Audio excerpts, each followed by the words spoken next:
এক ব্যক্তি বলে তোতা পালতো ময়না, কথা বলে যে ময়না ওটা পালতো।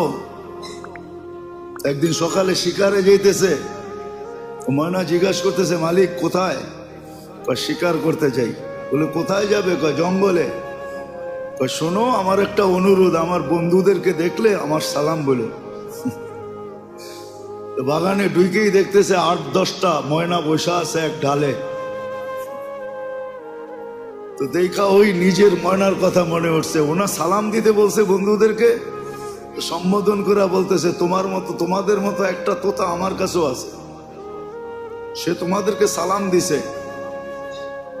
বলতে দেরি 10-12টা ডালের থেকে ওই মুহূর্তে পুরা মরতে দেরি করে নেয়, সাথে সাথে পড়ছে আর মরছে। তো 10টাকে নাইরা চেরা উঠা মনটা ভাঙা গেছে যে ওর সালামে এমন কি বিষ ছিল মিলানো যে বলতে দেরি মরতে দেরি হলো না, এক একটা কত দামি। তো ভাঙ্গা মন নিয়ে শিকার ছাড়াই বাড়িতে ফিরে আসছে। তো আসার পরে জিজ্ঞাসা করছে মালিক হাত খালি, শিকার কোথায়? তুই আর কথা বলিস না, তোর সালামে কি বিষ ছিল? বলে কেন?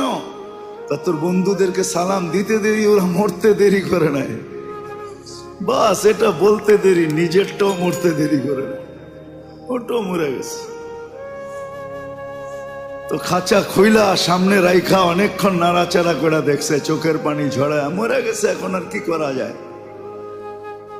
যখন উঠা অন্য মনস্ক হয়ে দাঁড়াইছে, তো তোতা উইরা চালের উপরে যায় বসা পড়ছে, আক্কা বাক্কা খায়া গেছে। এটা কি হইলো?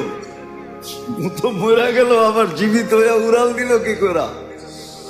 ওইখানে বসা বলতেছে মালিক আমার সালামে বিষ ছিল না, আমার বন্ধুরা আমাকে ফন্দি শিখায়া দিছে যে আমাদের মতো যদি বাগানে ঘুরতে চাস, ফুলের ডালে ডালে ঘুরতে চাস, আর বাগানে বাগানে ঘুরতে চাস, আর বহু জাতীয় ফল খাইতে চাস, তো মরার আগে একবার মরা যা। ওরা আমাকে ফন্দি শিখায়া দিছে, আমাদেরকে ফন্দি